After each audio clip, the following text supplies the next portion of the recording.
Everyone, good evening to all my ज्वालामुखीज। कैसे हैं सारे के सारे लोग? मुझे फटाफट से बच्चों कमेंट सेक्शन के अंदर बताइए, how are you guys doing? Yes yes yes, कैसे हो आप लोग? Good evening, good evening, good evening everyone. Hello Ujju ma'am, hello hello hello. Okay, new specs. मेरे को पता ही था कि कोई और नोटिस करे ना करे, मेरे बच्चे जरूर नोटिस कर लेंगे कि मैंने आज नए स्पेक्स लगा लिए हैं। बच्चों, शायद मैंने आपको लास्ट क्लास में बताया था कि मेरी एक बहुत बुरी सी आदत है कि मैं अपने स्पेक्स जो है ना आधे टाइम उतार के रखती हूँ, आधे टाइम पहन के रखती हूँ। और बहुत बारी ऐसा होता है कि मैं अपने स्पेक्स जहां पर रखती हूँ वहीं पे भूल जाती हूँ। तो ये आदत है मेरी बड़ी गलत। तो इसलिए मैंने अब डिसाइड करा है, मैंने फिर से नए चश्मे बनवाए और अब मैंने डिसाइड करा है कि मैं अपने चश्मे हमेशा लगा के रखूंगी, क्योंकि अगर मैं उन्हें कहीं पर साइड में इधर उधर रखूंगी तो वो गुम जाएंगे, वो खो जाएंगे। और मुझे घर पे बहुत डांट पड़ी है इस वजह से कि मैं चीजें गुमाती रहती हूँ, खोती रहती हूँ। लेकिन आप बताओ कि अच्छे लग रहे हैं मेरे चश्मे? क्लोजअप से देख लो, अच्छे लग रहे हैं? यहाँ तो बहुत डार्क हो गया, बहुत अंधेरा सा आ गया एकदम से। हाँ जी, नॉट गुड। देखो यार, ऐसे ही है अब। अच्छे लग रहे नहीं लग रहे, अब तो यही चश्मे हैं। ओके, पार्टी देनी है, चश्मे की पार्टी देनी है। और जो गुम गए उसका क्या? मैम को इतना नुकसान हो गया बच्चों और आप लोग कह रहे हो मैम पार्टी दो आप। Old one were better. अच्छा, चलिए ठीक है। ओके ओके ओके मैम, आप बैटमैन लग रहे हो। कुछ भी। चलिए, अब मेरे बच्चों, मेरे प्यारे प्यारे बच्चों, हम लोग आज की क्लास में the rise of nationalism in Europe का लास्ट लेक्चर लेकर आ गए हैं। एंड आई थिंक कि सभी को मालूम है कि आज की क्लास में हम क्या पढ़ने वाले हैं। फटाफट से मैं आपको बता देती हूँ, लास्ट के जो हमारे टॉपिक्स रह गए हैं, 3 टॉपिक्स। सबसे पहले the strange case of Britain, जिसके बारे में मैंने आपको लास्ट क्लास में भी समरी दिया था। तो स्ट्रेंज केस ऑफ ब्रिटेन पढ़ेंगे। Next topic visualising the nation, ठीक है, विजुअलाइजिंग द नेशन होने वाला है। और लास्ट टॉपिक हमारा नेशनलिज्म एंड इंपीरियलिज्म होने वाला है। मैंने बोला था कि आज की क्लास में तैयार होकर आना, क्योंकि हम लोगों को आज पूरा जो ये चैप्टर है इसको कंप्लीट करना है, किसी भी हालत में कंप्लीट करना है, बिकॉज आज लास्ट क्लास होने वाली है इस चैप्टर की। तो यार फटाफट से स्टार्ट करते हैं।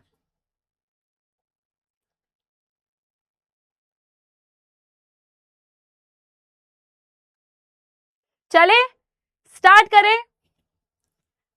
रिवीजन लेक्चर भी आ जाएगा मेरे बच्चों, रिवीजन लेक्चर भी आ जाएगा आप लोगों का। तो उसकी आपको टेंशन नहीं लेनी है, वो भी मैं आपको रिकॉर्ड करके बहुत जल्दी प्रोवाइड कर दूंगी। लेकिन अभी फिलहाल हमारा जो समरी लेक्चर है that also I will provide. लेकिन फिलहाल अभी आज हम चैप्टर को कंप्लीट कर लेते हैं, ठीक है?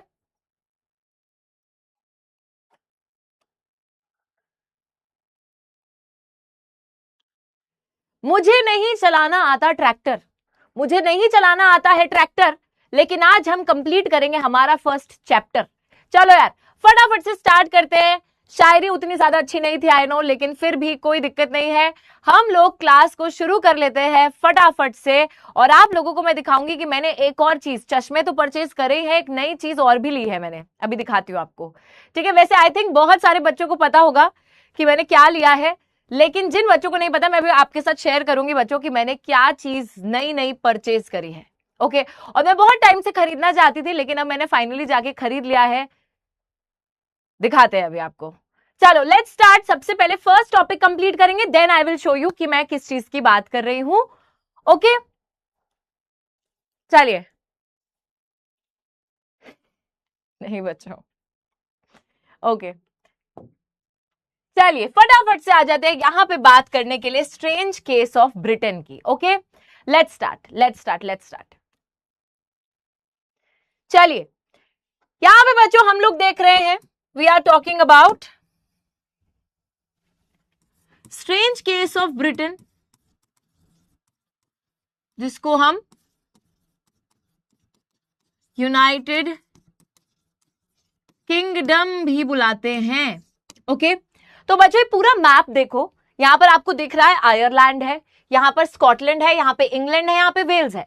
तो अगर मैं ब्रिटिश आइल्स की बात करती हूँ, ये सारे आइलैंड्स की बात करती हूँ, तो यहाँ पे अलग अलग एथनिसिटी के लोग रहते थे, अलग अलग कल्चर के लोग जो है वो यहाँ पे रहा करते थे।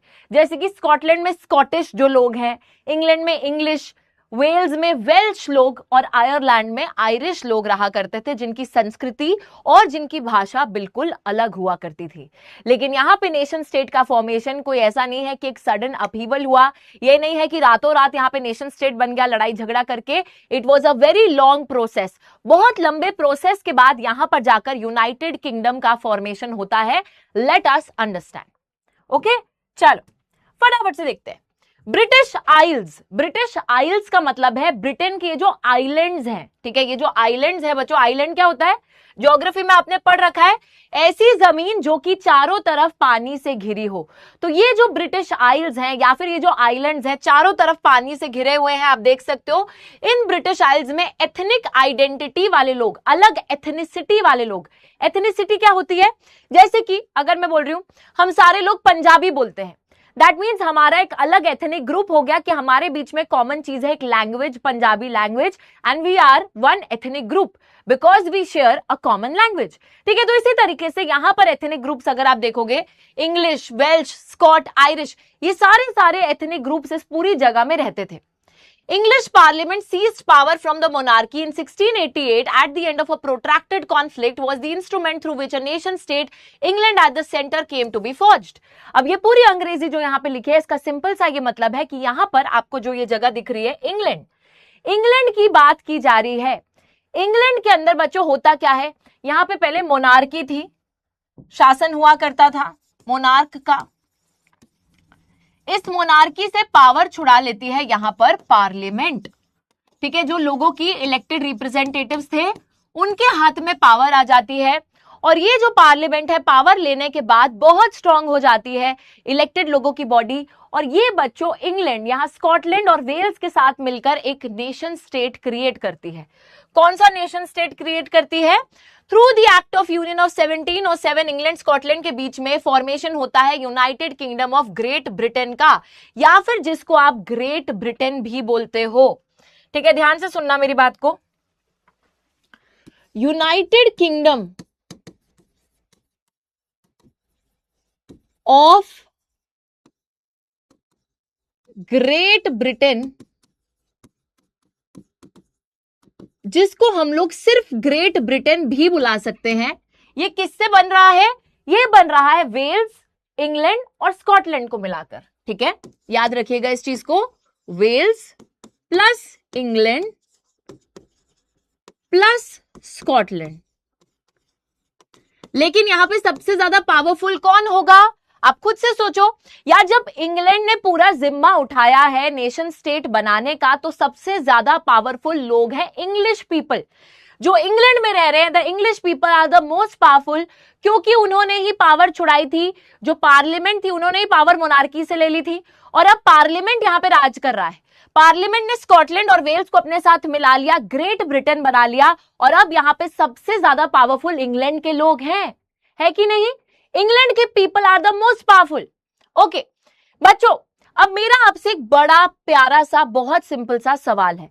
जब मैंने आपको बताया कि इंग्लैंड, वेल्स और स्कॉटलैंड मिलकर ग्रेट ब्रिटेन बना रहे हैं, तो ये किस ट्रीटी के थ्रू बना रहे हैं? अभी मैंने आपको बताया there was something that they signed, एक अग्रीमेंट उन्होंने साइन करा है जिसके बाद ग्रेट ब्रिटेन बना है। क्या आप मुझे वो अग्रीमेंट बता सकते हो?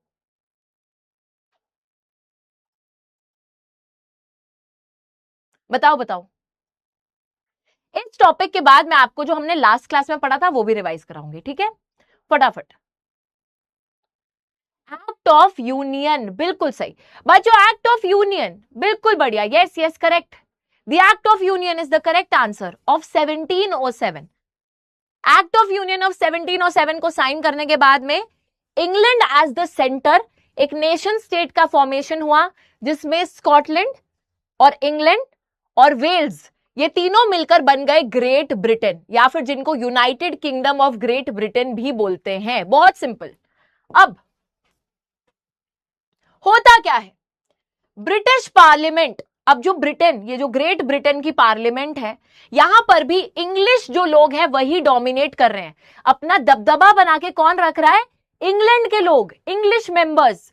ब्रिटिश आइडेंटिटी अगर बढ़ रही है, इसका यही मतलब है कि इंग्लिश लोगों की आइडेंटिटी बढ़ रही है। इसका ये मतलब था स्कॉटलैंड के अंदर लोगों को दबाया जा रहा है इंग्लैंड के लोगों द्वारा। हम लोग देखते हैं स्कॉटलैंड के जो लोग थे, इनको बहुत ज्यादा सप्रेस करा जाता है, इनके साथ बहुत रिप्रेशन करा जाता है, इनको दबाया जाता है। इनका जो कल्चर है एक अलग सा स्कॉटलैंड का, उसको रिप्रेस करा गया। इनकी जो भाषा है गेलिक भाषा, उसको दबाया जाता है। इनका बच्चों एक तरीके से यहां पर बहुत शोषण होता है इंग्लैंड के लोगों द्वारा। स्कॉटिश हाईलैंडर्स, जो स्कॉटलैंड में रहने वाले लोग हैं, दे वर फॉरबिडन, उनको मना करा जाता है कि वो अपनी गेलिक भाषा नहीं बोल सकते। वो जो लैंग्वेज बोलते थे गेलिक लैंग्वेज, वो नहीं बोल सकते हैं। They can not wear their national dress, वो स्कॉटलैंड की नेशनल ड्रेस भी नहीं पहन सकते हैं। And large numbers forcibly driven out of their homeland, and बहुत सारे लोगों को स्कॉटलैंड से, इनके घरों से ही निकाल दिया गया। किसके द्वारा निकाल दिया गया? इंग्लैंड के लोगों द्वारा। मैम ये तो रिकॉर्डेड क्लास है, हमें लग रहा है कि ये तो रिकॉर्डेड क्लास है। अगर ये रिकॉर्डेड क्लास होती तो हम इसको लाइव क्यों बोलते मेरे बच्चे? जिस दिन रिकॉर्डेड आएगी ना बता दूंगी। आज तो लाइव ही है। पूल, पूल तो नहीं, पोल जरूर आएगा बच्चों। अभी मैं पूरा रिपीट करूंगी मेरे बेटे, थोड़ी देर तक सुन, पूरा रिपीट करूंगी, ठीक है? ध्यान से सुनो। मैंने आपको ना वैसे कि पूरा बता दिया था लास्ट क्लास में ही कि किस तरीके से हमारा इंग्लैंड का फॉर्मेशन, इंग्लैंड बोल रही हूं, ग्रेट ब्रिटेन या फिर यूनाइटेड किंगडम का फॉर्मेशन हुआ था। आई टोल्ड यू पोल आएगा, पोल आएगा, अभी आ रहा है पोल। टॉपिक तो कंप्लीट हो फिर तो पोल आएगा ना, ठीक है? हाँ चलो, अभी हम लोग देखते हैं बच्चों, इंग्लैंड के लोग पार्लियामेंट, अब जो ग्रेट ब्रिटेन की पार्लियामेंट है उसके अंदर डोमिनेट यानी कि दबदबा बना के बैठ गए थे। और इसका ये मतलब था कि ये स्कॉटलैंड के लोगों के ऊपर अपना दबाव बना रहे थे। उनकी जो गेलिक भाषा होती थी वो इनको बोलने नहीं दी जाती थी। एक तरीके से उनकी जो नेशनल पोशाक है वो उनको पहनने नहीं दी जा रही है। साथ ही में उनको जबरदस्ती उनके घरों से भी बाहर निकाला जा रहा था। इस तरीके से इनके साथ शोषण होता है। स्पेशली शोषण किसके साथ होता है? कैथोलिक्स के साथ। जो कैथोलिक्स स्कॉटलैंड में रह रहे थे उनके साथ सबसे ज्यादा अत्याचार होता है। Why Catholics? You guys remember why Catholics? यहां पर अब एक और डिबेट आ जाती है, कैथोलिक्स और प्रोटेस्टेंट्स वाली। अभी तक हमने क्या देखा? देखो बच्चों, हम लोग देख रहे हैं Scotland plus England plus Wales, ये तीनों ने मिलकर क्या बना दिया है? एक्ट ऑफ यूनियन साइन करा है और बन गया है यहां पे ग्रेट ब्रिटेन, या जिसको हम United kingdom of great Britain भी बोलते हैं, है ना? ध्यान से सुनना, अभी तक मैंने क्या बात बताई है। हम लोगों ने देखा सबसे पहले इंग्लैंड के अंदर इंग्लिश पार्लियामेंट मोनार्की से पावर हथियाता है। जब इंग्लिश पार्लियामेंट के पास पावर आती है तो वो अपनी इस पावर के जरिए स्कॉटलैंड के साथ मिलकर एक्ट ऑफ यूनियन साइन करता है। वेल्स ऑलरेडी इनके साथ था, स्कॉटलैंड के साथ मिलकर इन्होंने एक्ट ऑफ यूनियन को साइन करा। इसके बाद ग्रेट ब्रिटेन का फॉर्मेशन हुआ। नाम से तो बहुत ग्रेट चीजें हो गई हैं, लेकिन इस ग्रेट ब्रिटेन के अंदर इंग्लैंड वाले लोग जो हैं, because they are more powerful, तो वो स्कॉटलैंड के लोगों के साथ बहुत ज्यादा शोषण करने लगते हैं, उन पे बहुत अत्याचार जो है करने लगते हैं। किस तरीके से अत्याचार? उनको उनकी भाषा नहीं बोलने देते, उनकी नेशनल ड्रेस नहीं पहनने देते, उनको उनके घरों से निकाल रहे हैं। और सबसे ज्यादा रिप्रेशन हो रहा था स्कॉटलैंड में रहने वाले कैथोलिक्स के साथ में। तो यहां पर एक और चीज आती है, कैथोलिक्स वर्सेस प्रोटेस्टेंट्स। ध्यान से सुनिएगा बच्चों, ध्यान से सुनोगे तो एक ही बारी में समझ में आ जाएगा, ठीक है? ध्यान से जो बच्चा सुनेगा उसको एक ही बारी में समझ में आ जाएगा, ठीक है जी? जल्दी से देखो, कैथोलिक्स और प्रोटेस्टेंट्स क्या होते हैं बच्चों, मैंने आपको पहले भी बताया था। जैसे इस्लाम धर्म में, धर्म एक ही है इस्लाम धर्म, उसके अंदर कुछ लोग शिया हैं, कुछ लोग सुन्नी हैं, उनका सोचने का नजरिया जो है वो थोड़ा अलग होता है। सिमिलरली जैसे जैनिज्म होता है, जैनिज्म के अंदर कुछ लोग श्वेतांबर होते हैं, कुछ लोग दिगंबर होते हैं। दीज आर कॉल्ड सेक्ट्स, ठीक है? SECTS, sects of a particular religion. Similarly Christian धर्म के अंदर भी कुछ लोग कैथोलिक्स, कुछ लोग प्रोटेस्टेंट्स। कैथोलिक्स वो क्रिश्चियंस होते हैं जो पुराने क्रिश्चियनिटी में मानते हैं, प्रोटेस्टेंट्स वो होते हैं जिनका सोचने का नजरिया थोड़ा डिफरेंट हो गया, जो कि क्रिश्चियन धर्म के अंदर रिफॉर्म की मांग कर रहे थे, बदलाव की मांग कर रहे थे। ठीक है, तो इनका सोचने का नजरिया अलग है। कैथोलिक्स प्रोटेस्टेंट्स दो सेक्ट हैं क्रिश्चियनिटी के, दोनों सेम ही धर्म को फॉलो करते हैं, क्रिश्चियन रिलीजन को ही फॉलो करते हैं, लेकिन कैथोलिक्स वो हैं जो थोड़े ऑर्थोडॉक्स, हम बोल सकते हैं पुरानी सोच वाले क्रिश्चियंस, और प्रोटेस्टेंट्स वो हैं जिन्हें क्रिश्चियनिटी के अंदर रिफॉर्म चाहिए, जिन्हें क्रिश्चियनिटी के अंदर बदलाव चाहिए। ओके, इतनी बात समझ में आई आप लोगों को? एक बारी यहां पर आवाज सभी को क्लियर आ रही है ना? एक पॉइंट है ये, चलेगा ना? ठीक है, ठीक है, ओके।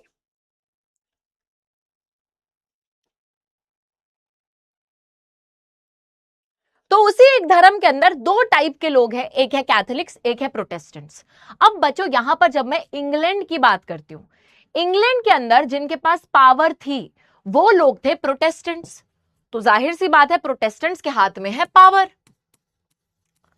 अब ये इंग्लैंड के लोग जब स्कॉटलैंड के लोगों को परेशान करते हैं तो ये स्पेशली कैथोलिक्स को परेशान करते हैं, क्योंकि पावर प्रोटेस्टेंट्स के हाथ में है।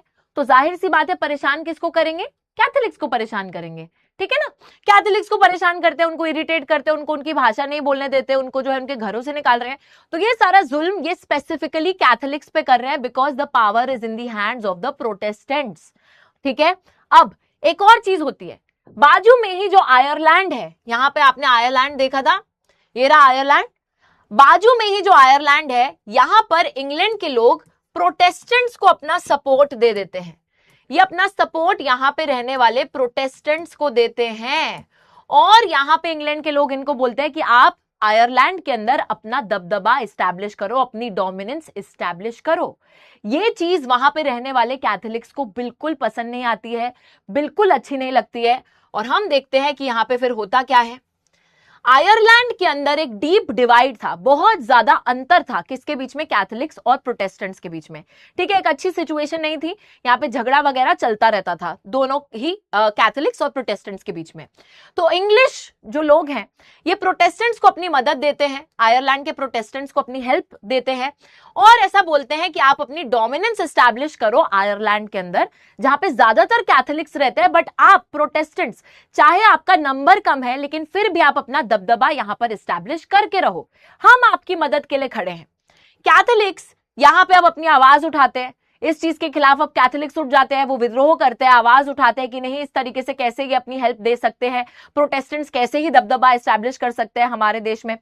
अब होता क्या है, एक रिवोल्ट होती है, विद्रोह होता है, किसके द्वारा? वोल्फ टोन और उनके आयरिशमैन, बहुत से आयरलैंड के लोग, और वोल्फ टोन लीड कर रहे थे। एक रिवोल्ट होती है, ये लोग बागी बनते हैं, ठीक है, एक तरीके से विद्रोह करते हैं 1798 में, लेकिन ये रिवोल्ट एक फेलियर रहता है। ये लोग आवाज जरूर उठाते हैं लेकिन वो एक फेलियर हो जाता है। Ireland forcibly incorporated into the United Kingdom in 1801. A new British nation forged through the propagation of a dominant English culture. हम लोग देखते हैं अब आयरलैंड को जबरदस्ती यूके का पार्ट बना दिया जाता है 1801 में, लेकिन सिर्फ याद रखिएगा नदर्न आयरलैंड, नदर्न आयरलैंड जहां ज्यादातर प्रोटेस्टेंट्स थे, उस नदर्न आयरलैंड को यूनाइटेड किंगडम का पार्ट बना दिया जाता है, और एक नया ब्रिटिश नेशन जो है अब फॉर्म हो चुका है, जहां पर कल्चर कौन सा डोमिनेंट है, जहां पे किसका दबदबा रहेगा?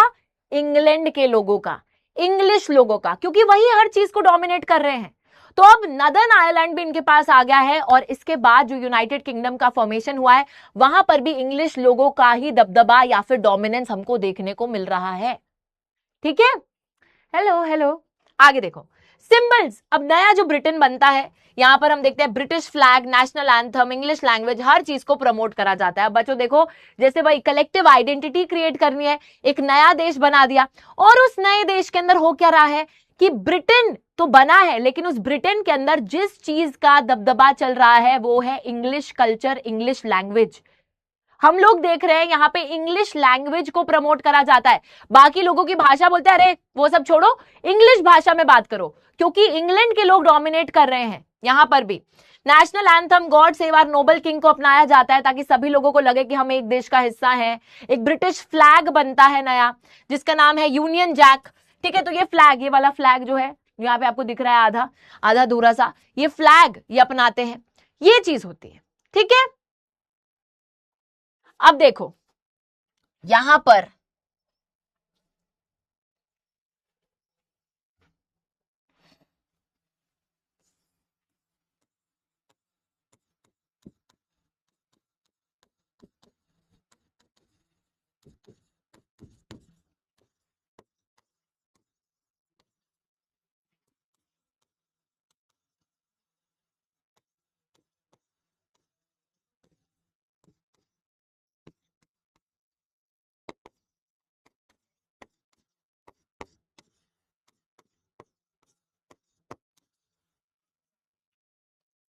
सिंपल सी कहानी है, बड़ी सिंपल सी कहानी है। इसको स्ट्रेंज केस, एक बच्चा मेरे से पूछ रहा है कि मैम इसको स्ट्रेंज केस क्यों बोला जाता है, क्योंकि बच्चों ये काफी अटपटा सा केस है। आप देख सकते हो, आपने स्टोरी भी देखी, इट्स वेरी अटपटा, it's very strange, just like stranger things. Stranger things में क्या हो रहा था, कोई ऐसी चीजें जो हमने आज तक सोची नहीं है। सिमिलरली यहां पर भी कुछ ऐसी चीजें हो रही है जो बहुत अटपटी सी हैं, जो बहुत अलग है। जैसे जर्मनी इटली का जब हमने यूनिफिकेशन देखा था, वहां पे आर्मी, राजा ने आर्मी को ऑर्डर दिया, आर्मी ने लड़ाई लड़ी और यूनिफिकेशन कंप्लीट। लेकिन यहां पर ऐसा कुछ नहीं हो रहा, यहां पे कुछ अलग ही चल रहा है। यहां पे इंग्लिश पार्लियामेंट डोमिनेट कर रही है, लोगों के खुद के इलेक्टेड लीडर्स डोमिनेट कर रहे हैं, लेकिन उसके बावजूद भी यहां पर क्या है, एक अलग डिवाइड चल रहा है। कैथोलिक्स प्रोटेस्टेंट्स का अपना अलग चल रहा है। फिर वो कह रहे हैं इंग्लिश कल्चर डोमिनेट करेगा। देश तो बना रहे हैं लेकिन देश के अंदर इंग्लैंड के लोग डोमिनेट कर रहे हैं। तो कुछ अलग ही यहाँ पे सिनेरियो चल रहा है, इसलिए इसको स्ट्रेंज केस ऑफ ब्रिटेन बोला गया है। और एक बहुत लंबा प्रोसेस था जिसके बाद यूनाइटेड किंगडम का फॉर्मेशन होता है। एक बारी इसको हम फिर से रिपीट करेंगे। स्ट्रेंजर थिंग्स तो सभी को पसंद है, यहां पर भी कुछ स्ट्रेंजर थिंग्स हुई हैं, अपसाइड डाउन में चले गए हैं ये। चलो यहां पे ध्यान से सुनना, ठीक है मेरी बात को। यहां तक हमने चीजें समझी। स्कॉटलैंड, इंग्लैंड, वेल्स तीनों ने मिलकर बना लिया एक्ट ऑफ यूनियन साइन करके ग्रेट ब्रिटेन या United kingdom of great Britain. अब इस ग्रेट ब्रिटेन के अंदर हम लोग देख रहे हैं इंग्लैंड के लोग डोमिनेट कर रहे हैं, स्कॉटलैंड के लोगों को जो है वो दबा रहे हैं, उनकी भाषा, उनकी नेशनल कॉस्ट्यूम बोलने नहीं दे रहे, पहनने नहीं दे रहे, ठीक है, उनको उनके घरों से भगा रहे हैं। स्पेशली वो अत्याचार कर रहे हैं कैथोलिक्स के साथ। क्यों? क्योंकि इंग्लैंड के लोग जिनके पास पावर थी वो लोग प्रोटेस्टेंट्स थे।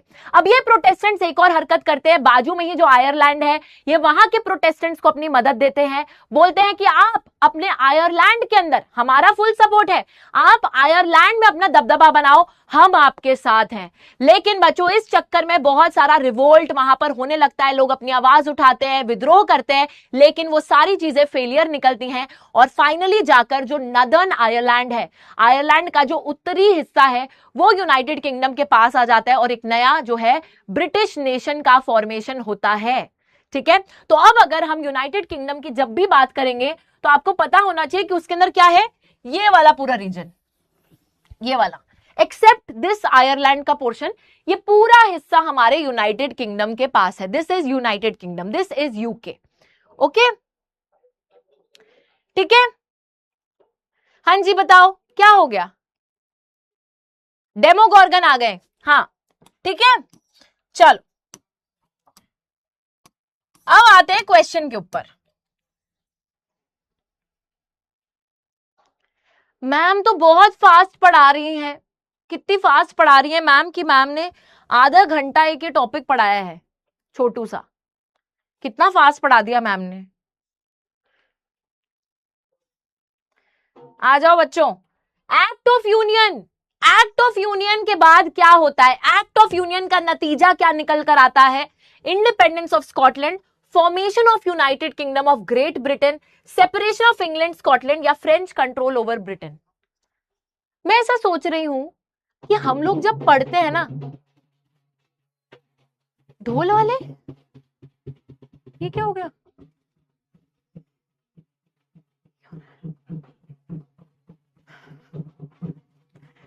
बच्चों ये सब क्या हो रहा है, ढोल वाले आ गए हैं। समरी लेक्चर अभी पहले चैप्टर कंप्लीट होगा तो उसके बाद आएगा ना बेटा। ढोल नगाड़े एकदम से बजने लगे, मुझे लगा, मुझे ही ऐसा लग रहा है। चलो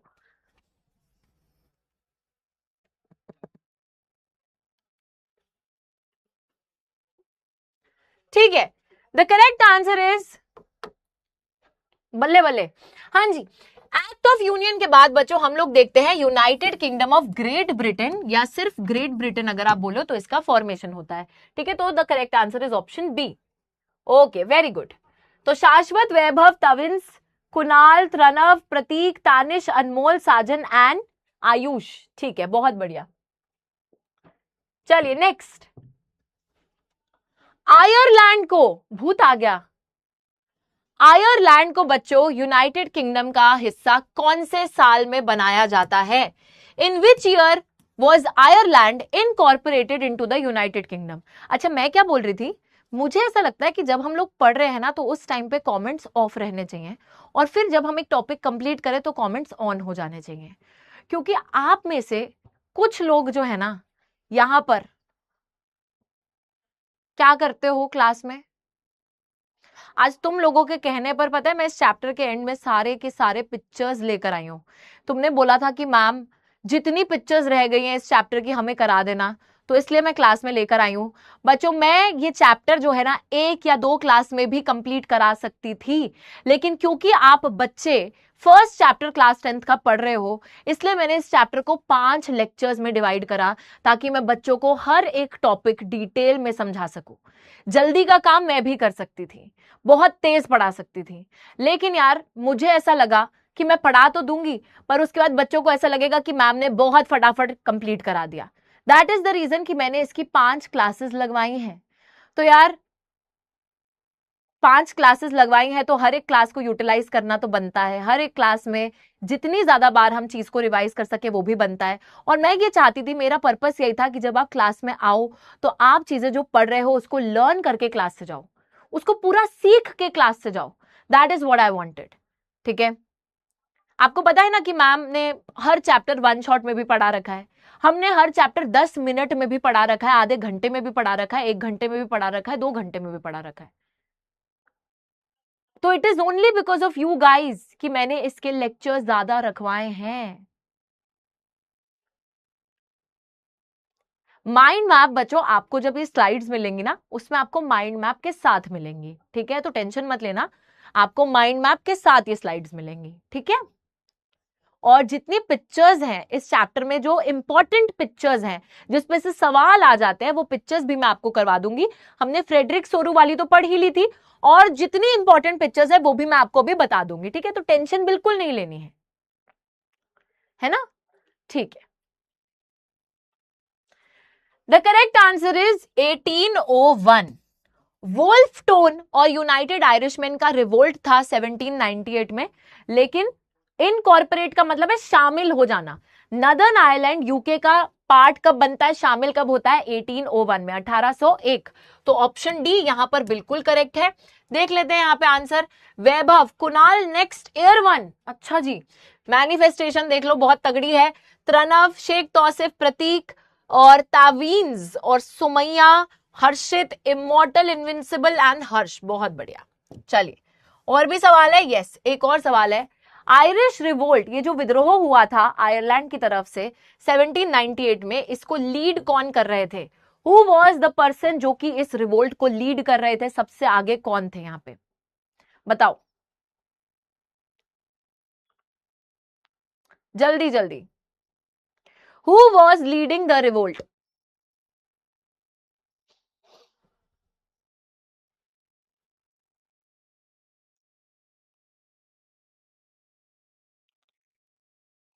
बिल्कुल करेक्ट।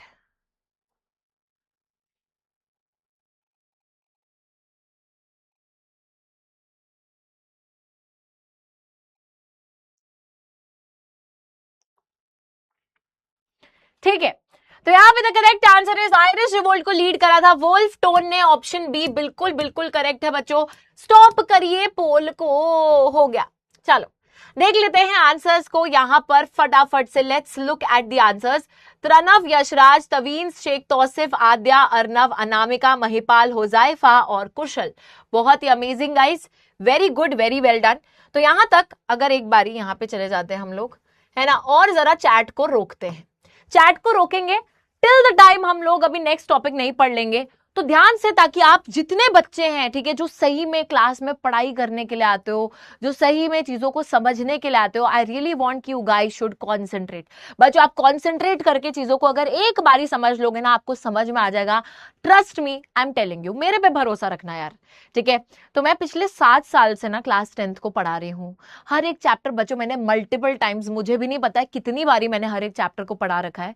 मैं आप लोगों को 5-10 मिनट में भी एक टॉपिक जो है कंप्लीट करवा सकती हूँ, लेकिन मैं ये चाहती हूँ कि आपकी बेटर अंडरस्टैंडिंग के लिए मैं उस चीज को 1 या 2 बारी रिपीट करूँ और उसको धीरे धीरे आपको पढ़ाऊं, समझाऊं।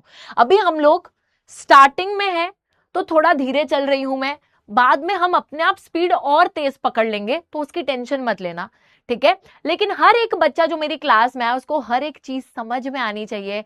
ये बच्चों मेरा ऑब्जेक्टिव रहता है, ये मेरा उद्देश्य रहता है, ठीक है। अब मेरी बात को ध्यान से सुनो। यहां पर अगर मैं बात कर रही हूं किस चीज की, कि हमने अभी तक क्या क्या पढ़ लिया। लास्ट क्लास में आपने देखा था कि हमने ना 3 यूनिफिकेशन अभी तक कंप्लीट कर लिए। थोड़ा सा समरी देते हैं यहां तक।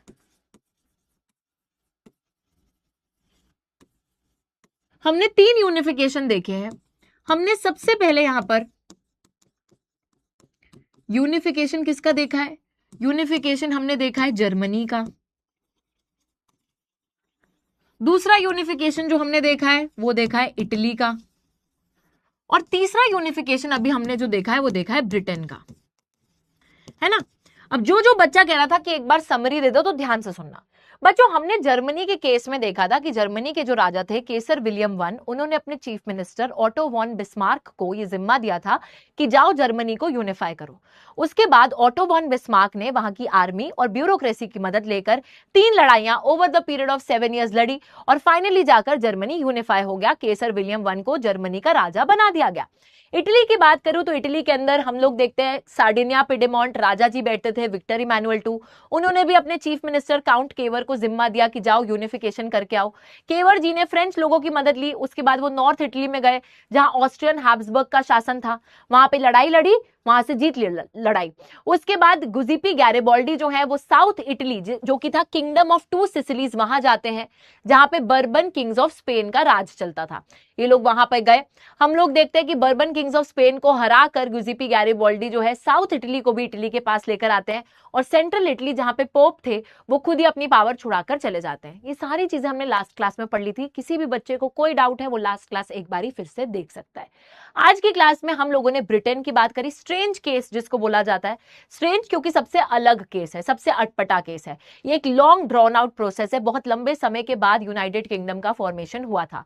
हम लोग देखते हैं सबसे पहले इंग्लिश मोनार्की से पार्लियामेंट के पास पावर आता है। पार्लियामेंट जो है अपनी पावर का इस्तेमाल करके स्कॉटलैंड के साथ मिलकर एक्ट ऑफ यूनियन साइन करता है और उसके बाद यहां पर फॉर्मेशन होता है ग्रेट ब्रिटेन का। ग्रेट ब्रिटेन के अंदर इंग्लैंड के लोग डोमिनेट करते हैं ब्रिटिश पार्लियामेंट में और स्कॉटलैंड के लोगों के साथ वो अत्याचार करने लगते हैं। उनको उनकी भाषा, नेशनल ड्रेस, ये सभी चीजें फॉरबिडन हो जाती हैं और कैथोलिक्स के साथ सबसे ज्यादा अत्याचार हो रहा था क्योंकि पावर प्रोटेस्टेंट्स के हाथ में थी।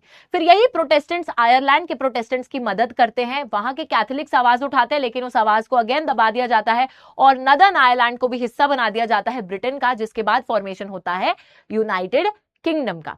यह था हमारा पूरा प्रोसेस तीनों के यूनिफिकेशन का। अब याद रखना जो सीबीएसई का बोर्ड एग्जाम आता है वहां पे किसी का भी एक यूनिफिकेशन हर साल पूछ ही लिया जाता है। ज्यादातर जो मैं देखती हूँ जर्मनी के ऊपर क्वेश्चन आता ही आता है और ऑप्शन में ब्रिटेन के ऊपर क्वेश्चन आ जाता है, ठीक है। तो जर्मनी और ब्रिटेन बहुत ज्यादा इंपॉर्टेंट है क्वेश्चन पर्सपेक्टिव से। इटली के ऊपर भी सवाल आ सकता है लेकिन जर्मनी ब्रिटेन पर ज्यादातर क्वेश्चन आते हुए मैंने देखे। नाउ यहां पर थोड़ा सा आगे चलते हैं।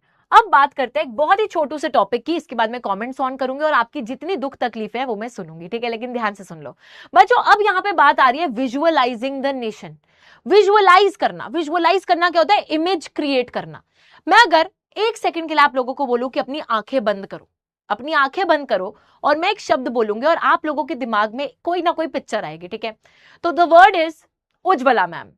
आपके मन में मेरी फोटो आई होगी, है ना। किसी के मन में आया होगा ज्वालामुखी, आया होगा वॉल्केनो, आया होगा। इस तरीके से वही वाली बात है कि हमने विजुअलाइज करा। मैंने एक नाम बोला और आपने विजुअलाइज करना चालू करा। मैंने बोला स्कूल, तो आपके सबके मन में अपना अपना स्कूल जो है वो दिखने लग रहा होगा। अब मैं यहाँ पे एक तीसरा वर्ड बोलती हूँ, इंडिया। आपके दिमाग में क्या आ रहा है? इंडिया सुनते ही हमारे दिमाग में, किसी के दिमाग में इंडिया का फ्लैग आ रहा होगा, किसी के दिमाग में हो सकता है कि हमारा मैप आ रहा होगा, किसी के दिमाग में हो सकता है भारत माता की इमेज आ रही होगी, किसी के दिमाग में हो सकता है इंडिया का नाम सुनते ही गांधी जी दिख रहे हो, किसी के दिमाग में हो सकता है कि हमारे जो प्रधानमंत्री है वो दिख रहे हो। तो हम लोग बच्चों इंडिया के साथ जो जो चीजें रिलेट करते हैं, हमें वो सारी चीजें हम विजुअलाइज कर रहे हैं, हमें वो चीजें सब दिख रही हैं, विजुअली दिख रही हैं, पिक्चर्स दिख रही हैं उन चीजों की। अब यहां पर भी हम लोग देखते हैं कि नेशन को विजुअलाइज किया जा रहा था, देश को विजुअलाइज किया जा रहा था। देश क्या होता है?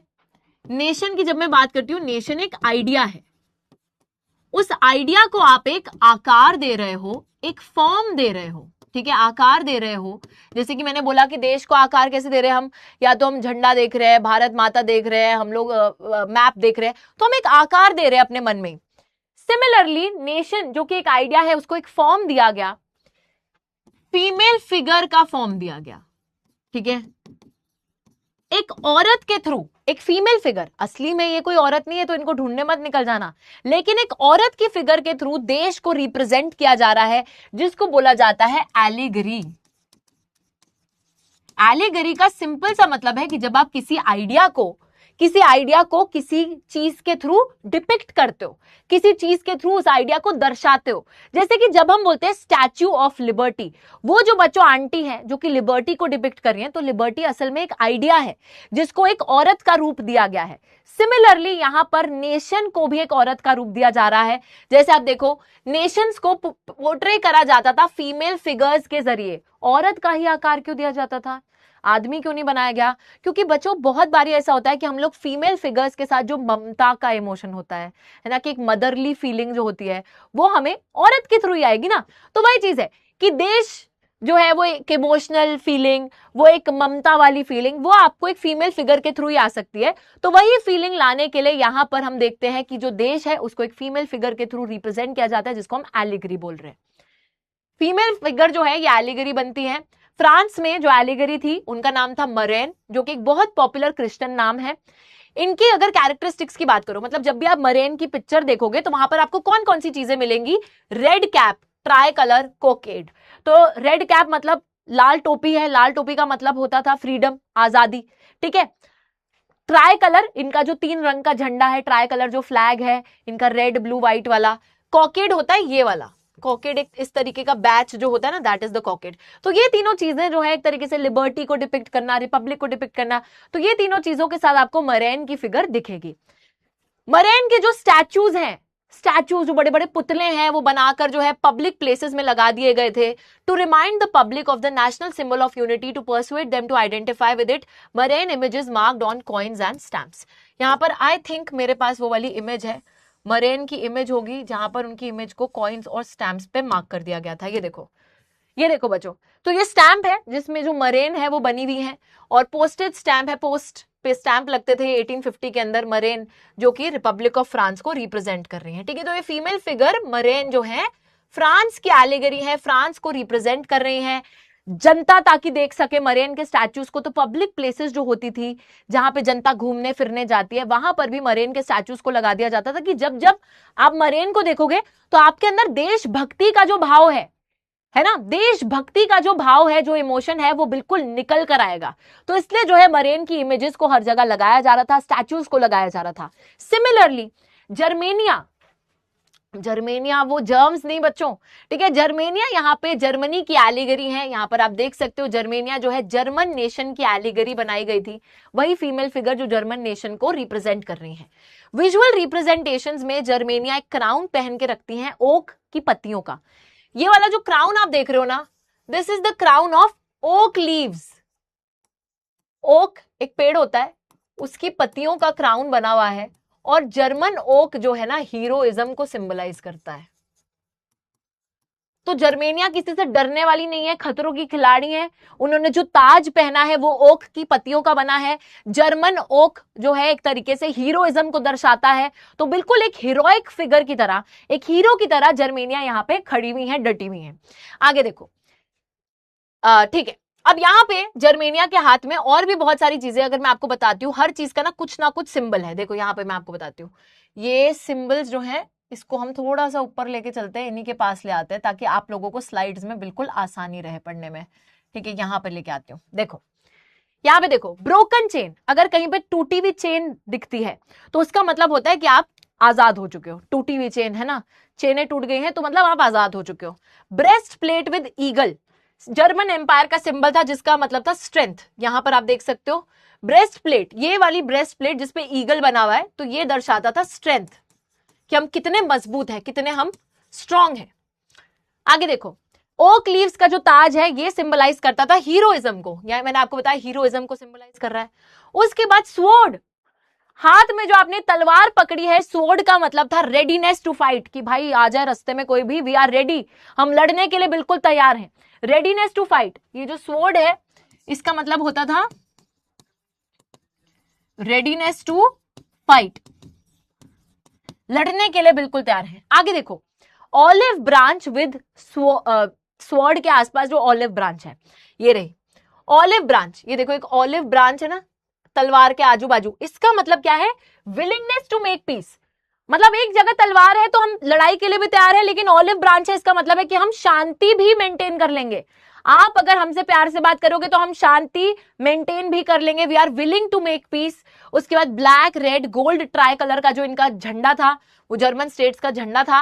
Raise of the rising sun, सूरज की किरणें, सूरज उगता हुआ जो है इसका मतलब था beginning of a new era, एक नए समय की शुरुआत हो रही है। तो भाई rays of the rising sun जो पीछे से आ रही है इसका मतलब है beginning of a new era, एक नए समय की शुरुआत हो रही है। तो ये सारी चीजें बच्चों यहाँ पे डिपिक्ट करी जा रही हैं, इन सभी चीजों का कुछ ना कुछ मतलब होता था जो कि मैंने आपको बता दिया है। ठीक है, तो पूछा जा सकता है कि यूरोप के अंदर ये चीज क्या डिपिक्ट करती थी, स्वॉर्ड का क्या मतलब होता था, ऑलिव ब्रांच का क्या मतलब होता था, ओक लीव्स का क्या मतलब होता था, ठीक है, उसी के साथ rays of the rising sun का क्या मतलब होता था, टूटी हुई चेन का क्या मतलब होता था। तो these things can be asked, और यहां पर ये बात बिल्कुल क्लियर है। तो यहां तक हमें क्या समझ में आया कि एक चीज होती थी जहां पर देश को एक फीमेल फिगर के थ्रू रिप्रेजेंट करा जाता था, जिसको एलिगरी बोला गया है। एलिगरी का सिंपल मतलब है किसी आइडिया को आप कोई आकार दे रहे हो। यहां पे हम नेशन का जो आइडिया है उसको आकार दे रहे हैं, एक औरत का आकार दे रहे हैं। फीमेल फिगर को ही क्यों चुना गया, क्योंकि फीमेल फिगर के थ्रू आप ममता, इमोशंस, ये सारी चीजों को दर्शा सकते हो। यहां पर हम देखते हैं फ्रांस के अंदर जिस एलिगरी को बनाया गया वो थी मरेन, जो कि फ्रेंच नेशन को डिपिक्ट करती है। हर जगह पब्लिकली उनके जो है स्टैचूज बनाए गए, स्टैम्प्स वगैरह में उनकी फोटो जो है छापी गई, ताकि जब भी लोग मरेन को देखें उनके अंदर वो नेशनलिज्म की फीलिंग बार बार आती रहे। सिमिलरली जर्मनी की जो एलिगरी है उनका नाम है जर्मेनिया, और ये जो जर्मेनिया है बच्चों, यहां पर आपने देख लिया इतनी सारी कैरेक्टरिस्टिक्स ये दर्शा रही हैं। आई होप सभी बच्चों को यहां पर बातें समझ में आई होंगी। हमारे बच्चे बेचैन हो रहे होंगे कि हमें बोलने क्यों नहीं दिया जा रहा मैम। ओके, बताइए सबको समझ में आई है बात? जल्दी से यहां पर फायर इमोजी, ज्वालामुखी इमोजी फटाफट से बना दो, क्वेश्चन पे लेके चल रही हूं। और यार सिंपल सी बात है, देखो मैं तुम्हें क्या ये दिखा रही थी।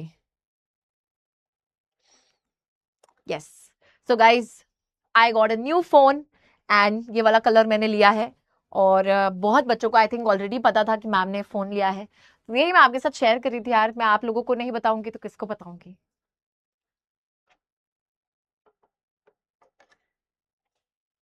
ठीक है, ओके।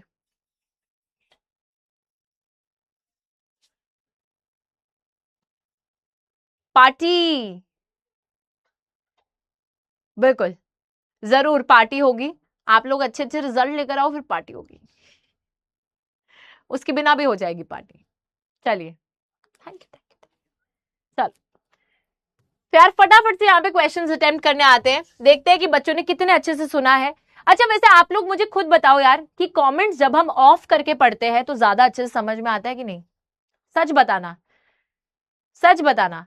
मैंने हमेशा ये चीज अपनी क्लासेस में नोटिस करी है कि जब हम through out the topic comments of करके पढ़ते हैं, लिटरली बच्चों उससे हमारा ब्रेन ज्यादा कॉन्सेंट्रेट करता है, नहीं तो हम कमेंट में ही खोए होते हैं, है कि नहीं? Yes, obviously. तो अब से हमारा ये रूटीन रहेगा कि जब भी हम पढ़ेंगे हम कमेंट्स ऑफ करेंगे और उसके बाद हम ऑन कर लिया करेंगे, ठीक है, ताकि आप लोग भी बात कर सको, लेकिन जब पढ़ रहे हैं उस टाइम नहीं। चलो ठीक है, डन है। ओक लीव्स का जो क्राउन है जर्मेनिया जो पहन के रखती हैं बच्चों, एक ताज, जैसे आपको याद होगा, जिस जिस बच्चे ने हमारी फर्स्ट क्लास अटेंड करी थी उसको ये चीज बहुत अच्छे से याद होगी कि हमारी जो ज्वालामुखी मैम है ये भी एक सर पे ताज पहन कर आई थी। लेकिन बच्चों मेरा ताज कहीं छिन गया है, कहीं तो वो चला गया है मेरा ताज। कहां से लाऊं मैं वापस? किस चीज को रिफ्लेक्ट करता था ये? सभी को पता है कि जर्मन ओक, जर्मन ओक जो है वो हीरोइज्म के लिए स्टैंड करता है। It means heroism. तो यहां पर heroism is the correct answer.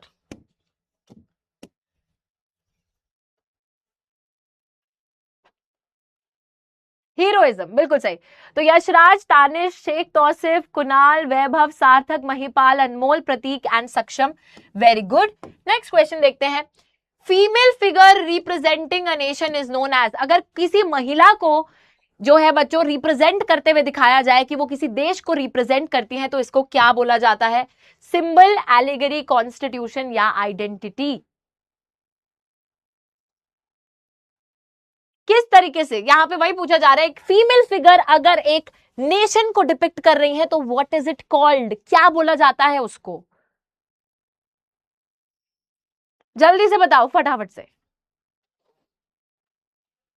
जल्दी जल्दी जल्दी जल्दी।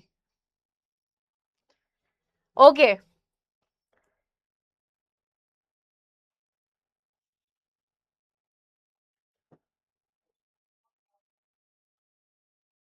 ओके बिल्कुल सही। तो the correct answer is allegory. Everybody knows allegory बोला जाता है। एलिगरी बेसिकली बच्चों मतलब ही होता है कि जब आप किसी आइडिया को कोई फॉर्म दे रहे हो, तो यहाँ पे नेशन के आइडिया को एक फीमेल फिगर का आकार दे दिया, तो that is also an allegory. ठीक है, ऑप्शन बी बिल्कुल करेक्ट है। देख लेते हैं। अरे वाह, बहुत ही अमेजिंग। वैभव, तौसिफ, तावींस, महिपाल, प्रतीक, प्रयास, सार्थक, अनामिका, विश्वास एंड हुजैफा। ठीक है भाई, आ जाओ। अब जो है हम लोग यहाँ पर लास्ट टॉपिक पर आ गए हैं। इसके बाद पिक्चर्स भी देखने वाले हैं, लेकिन एक बारी लास्ट टॉपिक को देख लेते हैं। ठीक है, थोड़ी देर डिस्कस करेंगे फिर चालू कर रहे हैं। नेशनलिज्म एंड इंपीरियलिज्म, दो शब्द आ गए यहां पर।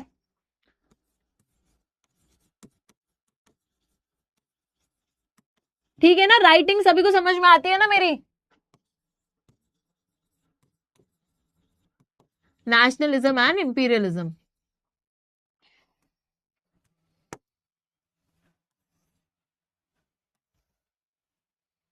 देखो यार, बड़ा सिंपल सा डिफरेंस है।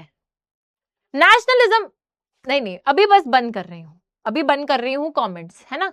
लेकिन एक बारी हम लोग सुन लेते हैं, ये चीज सुन लेते हैं, फिर जब हम पढ़ेंगे तो हम बंद कर देंगे। ओके देखो, ध्यान से देखो बच्चों। नेशनलिज्म का मतलब होता है देश के प्रति प्रेम। जब आप ये बोलते हो कि मुझे अपना देश क्रिएट करना है, जो हम एक जैसे लोग हैं, हमें एक देश का हिस्सा बन के रहना है, दैट इज नेशनलिज्म। मतलब बच्चों, जब एक समय पे ब्रिटिशर्स इंडिया पे शासन कर रहे थे, तब हम लोगों के अंदर जो फीलिंग आई थी ना कि हमें इन ब्रिटिशर्स से छुटकारा पाना है और हम जितने लोग हैं हमें अपना देश बनाना है, दैट इज नेशनलिज्म। कि आप अपना नेशन स्टेट क्रिएट करना चाहते हो अपने जैसे लोगों के साथ, दैट इज नेशनलिज्म। लेकिन इंपीरियलिज्म एक काफी नेगेटिव तरीके से है। इंपीरियलिज्म का मतलब क्या होता है?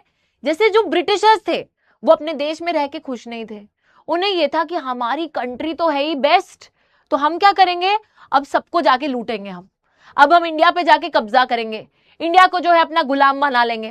तो इस तरीके से बच्चों दैट इज इंपीरियलिज्म, जहां पर आप ये समझते हो कि आपके देश से ऊपर तो कोई है ही नहीं, और अब आपका मकसद ये है कि आप जाके बाकी कंट्रीज पे कब्जा करोगे, जितने देश हो सकते हैं उनको अपना बंदी बना दोगे, दैट इज इंपीरियलिज्म। देशभक्ति जब तक है तब तक ठीक है, जब तक आप ये बोल रहे हो कि मुझे अपना देश बनाना है तब तक ठीक है। लेकिन यहां पर आप ये बोल रहे हो कि मेरे को तो दूसरों के देश पे भी कब्जा करना है, मेरा देश तो बन गया, अब मैं दूसरों के देश पे भी कब्जा करूंगा, वहां पे अपनी हुकूमत चलाऊंगा, वो है इंपीरियलिज्म। और ये दोनों चीजें हमें देखने को मिलती हैं कहां पर? यूरोप के अंदर। लेट्स सी कैसे देखने को मिलती है, लेट्स सी। विराम दिया जाए थोड़ी देर के लिए बच्चों को और यहां पर डिस्कशन करा जाए। देखो बच्चों, यहां पर हम देखते हैं सबसे ज्यादा टेंशन जो कि नेशनलिज्म इंपीरियलिज्म वाली होती है वो कहां होती है? बाल्कन एरिया में। ये जो एरिया है Balkan area, most serious source of nationalist tensions. Nationalist tension मतलब यहां पर सब लोग अपना देश बनाना चाहते थे। 1871 के बाद में इस पूरे क्षेत्र का नाम था बाल्कन एरिया, जहां पे अलग अलग लोग रहा करते थे। बच्चों, अलग अलग एथनिसिटी, अलग अलग संस्कृति का पालन करने वाले, अलग अलग भाषाओं को बोलने वाले लोग इसी एरिया में रहते थे, जैसे कि आज का Montenegro, Kosovo, Macedonia, Albania, Greece, Bulgaria, Serbia, Bosnia Herzegovina, Croatia, Slovenia, Romania, Moldova, ये सारी जगहें इसी क्षेत्र का पार्ट थी जो था बाल्कन रीजन। इस बाल्कन रीजन में आवाज उठती है नेशन स्टेट के फॉर्मेशन की, देश बनाने की आवाज उठती है। हम क्या देखते हैं कि बाल्कन रीजन ज्योग्राफिकली, एथनिकली बहुत डाइवर्स था। मतलब यहां पर ज्योग्राफिकली भी लैंड फॉर्म वगैरह की अगर आप बात करो तो वो भी बहुत अलग थे, कहीं पहाड़ कहीं वैसे, ठीक है। तो ज्योग्राफिकल वेरिएशन भी थी और एथनिक वेरिएशन। एथनिक वेरिएशन का मतलब अलग अलग संस्कृति के लोग भी इस एक ही जगह में रहते थे। इन इनहैबिटेंट्स को, इनहैबिटेंट्स मतलब जो लोग यहाँ रहते थे, उनको ब्रॉडली स्लैव्स बुलाया जाता था। क्या बुलाया जाता था? स्लैव्स, ठीक है। स्लैव्स का नाम दिया जाता था उन सभी लोगों को जो यहाँ पे रहते थे। Ideas of romantic nationalism in the Balkans, together with the disintegration of the Ottoman Empire, made this region very explosive. अब बच्चों यहाँ पे ना दो चीजें होती हैं। सबसे पहले रोमांटिक नेशनलिज्म का आइडिया आ गया। यहाँ पे जितनी जनता रह रही थी उनके अंदर अपने कल्चर, अपनी संस्कृति को लेकर नेशनलिज्म का आइडिया आ गया कि हम सब जो एक कल्चर के लोग हैं, हमारा देश होना चाहिए, ठीक है। तो रोमांटिक नेशनलिज्म, जहां आप कल्चर के बेसिस पे देश बनाने की बात करते हो, रोमांटिक नेशनलिज्म की फीलिंग आती है। और दूसरी चीज, जो ऑटोमन एम्पायर था, यानी कि जो एम्पायर इस जगह पे शासन करता था, वो डिसइंटीग्रेट होने लग गया, वो टूट के बिखरने लग गया, जिसके बाद आजादी जो है बच्चों और भी ज्यादा यहाँ पे जनता डिमांड करने लगती है। ऑलरेडी उनके अंदर नेशन स्टेट की डिमांड थी, और जब ऑटोमन एम्पायर, जो एम्पायर उन पे राज कर रहा था, वो भी टूटने लगता है, तो ये डिमांड और तेज हो जाती है। और हर एक आइडेंटिटी, हर एक अलग कल्चर के लोग जो यहाँ पे रह रहे थे, वो अपनी आजादी की मांग करने लगते हैं। एक के बाद एक, one by one, these nationalities broke away from the control of Ottoman Empire, declared their independence. तो एक एक करके बच्चों, ये जो अलग अलग लोग यहाँ पे रह रहे थे, वो एक एक करके क्या करते हैं, अपनी आजादी डिक्लेयर करने लगते हैं ऑटोमन एम्पायर से हटके। जैसे अल्बेनिया बोल रहे हैं मैं आजाद, ठीक है। इस तरीके से मैसेडोनिया, ग्रीस का तो हमने देखा ही था। तो एक एक करके ना हर एथनिक आइडेंटिटी अपनी आजादी डिक्लेयर करने लगता है। Rebellious nationalities in the Balkans thought of their struggle as attempts to win back their long lost independence. और ये लोग बच्चों आजादी इसलिए भी हासिल करना चाहते थे क्योंकि ये बोलते हैं कि एक ऐसा समय था जब हम लोग आजाद हुआ करते थे, फिर हम पर आके कब्जा कर लिया गया, तो जो हमारी खोई हुई आजादी है उसे हम वापस पाना चाहते हैं, और इसीलिए हम संघर्ष कर रहे हैं, इसीलिए हम उस खोई हुई आजादी को वापस गेन करने की कोशिश कर रहे हैं, ठीक है। आगे देखो, डिफरेंट स्लाविक नेशनैलिटीज, यही जो स्लैव्स के अलग अलग नेशनैलिटी के जो लोग थे, ये अपनी आइडेंटिटी डिफाइन करना चाहते थे, इंडिपेंडेंस डिफाइन करना चाहते थे। बाल्कन एरिया एक इंटेंस कॉन्फ्लिक्ट का एरिया बन गया। Balkan states fiercely jealous of each other, they hoped to gain more territory at the expense of the others. तो यार ये सारे लोग अपनी आजादी तो डिक्लेयर कर ही लेते हैं, लेकिन इस जगह में बहुत लड़ाई झगड़ा हो जाता है। एक्सप्लोजिव मतलब बम फूटता है यहाँ पर, ठीक है। हर कोई, असली में बम नहीं फूट रहा, मतलब एक्सप्लोजन इन द सेंस कि एवरीवन इज डिमांडिंग इंडिपेंडेंस, और हर कोई चाहता है कि मेरे देश को ज्यादा जगह मिले, मैं जो कंट्री क्रिएट करा उसको ज्यादा जगह मिले। तो ये एक दूसरे से जेलस थे कि मेरी जगह में ये होना चाहिए, वो कह रहे नहीं ये तो मैं लूंगा जगह। तो इस तरीके से लड़ाई झगड़े चल रहे थे, हर कोई अपना नेशन स्टेट बनाना चाहता था, हर कोई अपने देश को ज्यादा जगह, ज्यादा टेरिटरी प्रोवाइड करना चाहता था। तो इस वजह से यहाँ पे नेशनलिज्म की भावना झगड़ा क्रिएट करती है। पर उसी के साथ intense rivalry among European powers, trade colonies well as naval military might. लेकिन बच्चों इतनी आसानी से कैसे? अब नेशनलिज्म की वजह से तो झगड़ा हो रहा है, हर कोई देश बनाने की बात कर रहा है और हर कोई इस वजह से झगड़ रहा है इस जगह पे। लेकिन उसी समय पर जो बड़ी बड़ी यूरोपियन पावर्स थी, जो इस टाइम पे काफी आगे निकल चुके थे, वो क्या करते हैं, चलिए देखते हैं। Russia, Germany, England, Austro Hungary empire, ये सारे के सारे लोग बाल्कन एरिया पे कब्जा जमाना चाहते थे, एक दूसरे को दिखाने के लिए कि हमारी पावर ज्यादा स्ट्रॉन्ग है, कि we are better than you, ठीक है। तो अपना मिलिट्री नेवी माइट कि हमारी मिलिट्री, हमारी नेवी, हमारे सोल्जर्स तुमसे ज्यादा बेहतर है, हमारा देश तुमसे ज्यादा बेहतर है, इस चक्कर में बच्चों एक दूसरे को दिखाने के लिए ये यहाँ पे बाल्कन एरिया को कंट्रोल करना चाहती थी बड़ी बड़ी पावर्स। तो ये बड़ी बड़ी पावर्स भी कूद आती हैं इस एरिया के अंदर, एक दूसरे से लड़ाई झगड़ा चालू करते हैं। इतनी सारी लड़ाइयां हुई कि अल्टीमेटली इस जगह के अंदर वर्ल्ड वॉर हो गया। हम देखते हैं फर्स्ट वर्ल्ड वॉर इसी वजह से चालू हुई थी, बिकॉज बाल्कन एरिया ऑलरेडी बहुत ही ज्यादा हम बोल सकते हैं कि एक एक्सप्लोसिव तरीके से चल रहा था, जहां हर कोई अपनी जो है आइडेंटिटी जमाने की कोशिश कर रहा है, अपना देश बनाने की कोशिश कर रहा है। और उसी टाइम पर ये बड़ी बड़ी पावर्स बाहर से कूद कर आती हैं, एक दूसरे से लड़ रही हैं कि मेरे को इस एरिया पे कब्जा करना है। और इस चक्कर में इतनी सारी लड़ाइयां हुई कि अल्टीमेटली यहाँ पे फर्स्ट वर्ल्ड वॉर हो जाती है। ठीक है, दिस इज द रीजन। तो हम यही देख रहे हैं कि nationalism with imperialism led to ruin. ठीक है, एक बहुत बुरी भयानक स्थिति यहां पर आ जाती है, क्योंकि नेशनलिज्म ऑलरेडी चल रहा था जिससे लड़ाई हो रही है। इंपीरियलिज्म कि मैं तुम पे कब्जा करूंगा, इस टेंडेंसी की वजह से भी लड़ाई और जो है आगे बढ़ती है। और यहां पर बहुत बुरा सा समय यूरोप के अंदर आपको देखना पड़ता है, बाल्कन रीजन को देखना पड़ता है। This is what happened. ठीक है, तो यहां पर आप देख सकते हो क्वेश्चंस को, एक बारी देखते हैं क्वेश्चंस, एक बारी क्वेश्चन देखते हैं। चलो, Balkan regions were mainly inhabited by, inhabited मतलब कौन रहता था यहाँ पे, क्या बोला जाता था उन लोगों को जो बाल्कन एरिया के अंदर रहते थे, फटाफट से बताओ जल्दी जल्दी।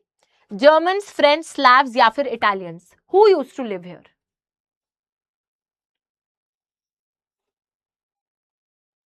जल्दी जल्दी।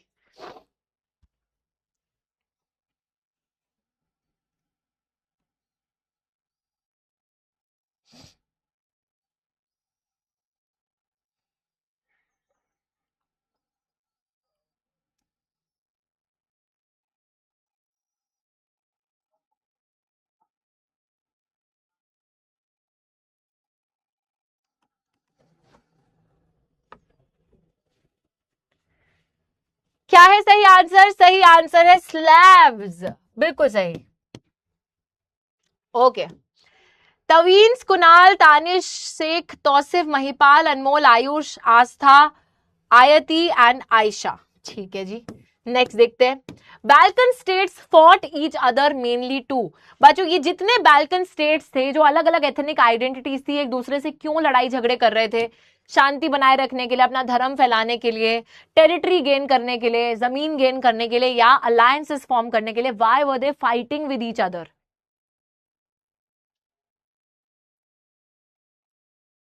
तो इनका पता क्या चल रहा था? आपने वो वाला मीम देखा है, बहुत जगह है, अरे नहीं जगह है, बहुत जगह है, नहीं जगह है। तो हर कोई एक दूसरे को कह रहा था कि मेरे को आपसे ज्यादा जगह चाहिए भाई, और वो कह रहे नहीं ये हमारी जगह है। तो कह रहे बहुत जगह तो है, कह रहे कहां है जगह? तो एक तरीके से ये जितनी नेशनैलिटीज अपना देश तो बना रही थी, लेकिन ये एक दूसरे के साथ लड़ रही थी कि मेरे को आपके देश से ज्यादा जगह मिलनी चाहिए। और इसी टेरिटरी की लड़ाई में ये फंस गए, और उसी टाइम पे वहां पर आ गई बड़ी बड़ी पावर्स इन पे कब्जा करने के लिए, और फिर हो जाती है फर्स्ट वर्ल्ड वॉर। बड़ी दिक्कत हो गई भाई। यहां पर the correct answer is they fought each other to gain territory. ज्यादा से ज्यादा जगह अपने देश के लिए ये लेना चाहते थे, इसलिए इनके बीच में लड़ाई झगड़े हो जाते हैं। देख लेते हैं भाई, यहां पर आंसर देख लेते हैं क्या है, कहां है। कुणाल, यशराज, तवीन्स, अनमोल, शेख, तौसिफ, तानिश और सुमैया, नैतिक, तंजीला और कार्तिकेय। बहुत बढ़िया। Last question of the day, last poll question of the day, फटाफट से देखते हैं। Balkan conflicts eventually led to. बच्चों जितनी बाल्कन कॉन्फ्लिक्ट्स थी, इवेंचुअली इनसे क्या होता है, अंत में जाके क्या होता है? वैसे तो बोलते हैं अंत भला तो सब भला, यहां पे अंत बुरा तो सब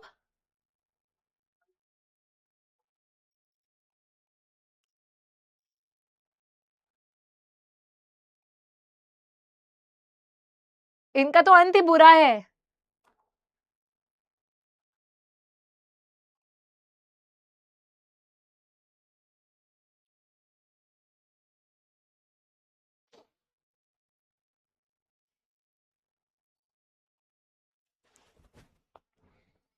ठीक है, तो यहां पे the correct answer is Balkan conflicts eventually first world war करा देते हैं। इतनी लड़ाई झगड़े के बाद में फर्स्ट वर्ल्ड वॉर ही हो जाती है। कोई बच्चा मुझे बताएगा कि फर्स्ट वर्ल्ड वॉर कौन से ईयर तक हुई थी, कौन से साल से कौन से साल तक हुई थी? अभी क्लास एंड नहीं हुई मेरे बेटे, उज्जू मैम ऐसे जाने नहीं देंगी तुम्हें।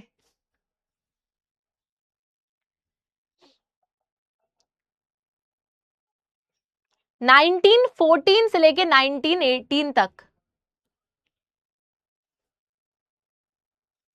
बच्चों 1914 से लेकर 1918 तक हुआ था हमारा फर्स्ट वर्ल्ड वॉर, ठीक है। फर्स्ट वर्ल्ड वॉर इससे इस साल तक हुआ था। कुणाल, तवीन, यशराज, तानिश, अनमोल, अंश, आहान, एलियन, एलियन, शिनचैन, आहाना और शाश्वत, ठीक है, ओके। एक बारी बच्चों आगे भी देख लेते हैं। नेशनलिज्म और इंपीरियलिज्म जब साथ में बाल्कन रीजन में आता है तो यूरोप के अंदर एक डिजास्टर यानी कि एक बहुत ही आपदा की स्थिति क्रिएट होती है 1914 में, क्योंकि 1914 में छिड़ गई थी फर्स्ट वर्ल्ड वॉर। बहुत सी कंट्रीज ऑफ द वर्ल्ड जिनको यूरोपियन पावर्स ने कॉलोनाइज करके रखा था 19th सेंचुरी में, इस इंपीरियल शासन के खिलाफ अपनी आवाज उठाने लगती हैं। बच्चों देखो यहाँ पे एक बड़ी सिंपल सी बात लिखी है, India was one of the countries जहां पर इंपीरियल शासन था, जहां पे ब्रिटिशर्स का शासन था, है ना, उन्होंने आके हम पे कब्जा कर रखा था। हम लोगों के अंदर जब नेशनलिज्म आता है तो हम इसी इंपीरियलिज्म के खिलाफ स्ट्रगल करते हैं, आवाज उठाते हैं। तो नेशनलिज्म के आने के बाद आप इंपीरियलिज्म से लड़ते हो, यहां पे यही बात बताई जा रही है, ठीक है। तो ये जो कब्जा हम पे हुआ था दैट वाज इंपीरियल डोमिनेंस, उसी इंपीरियल डोमिनेंस के खिलाफ हमने क्यों लड़ा? क्योंकि हमारे अंदर नेशन स्टेट बनाने की एक वो जो बोल सकते हैं ना एक चाह आ गई थी। तो nationalism resulted in fight against imperialism. This is what is being talked about here. All right, guys.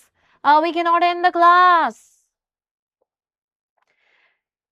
बच्चों चलो एक बात मैं तुमसे पूछती हूँ, कितने बच्चों को पिक्चर बेस्ड क्वेश्चंस करने हैं? पिक्चर बेस्ड नहीं, पिक्चर्स जो इस चैप्टर की हैं वो देखनी है कि कल को अगर एग्जाम में सवाल आ जाए तो हमें पता रहे, हम आंसर दे सके। अगर आपको पिक्चर्स नहीं देखनी तो जरूर आप जा सकते हैं, लेकिन आप ही की रिक्वेस्ट पर मैं लेकर आई हूं पिक्चर्स। तो अगर आपको नहीं देखनी you can go, chapter complete हो गया है, ठीक है।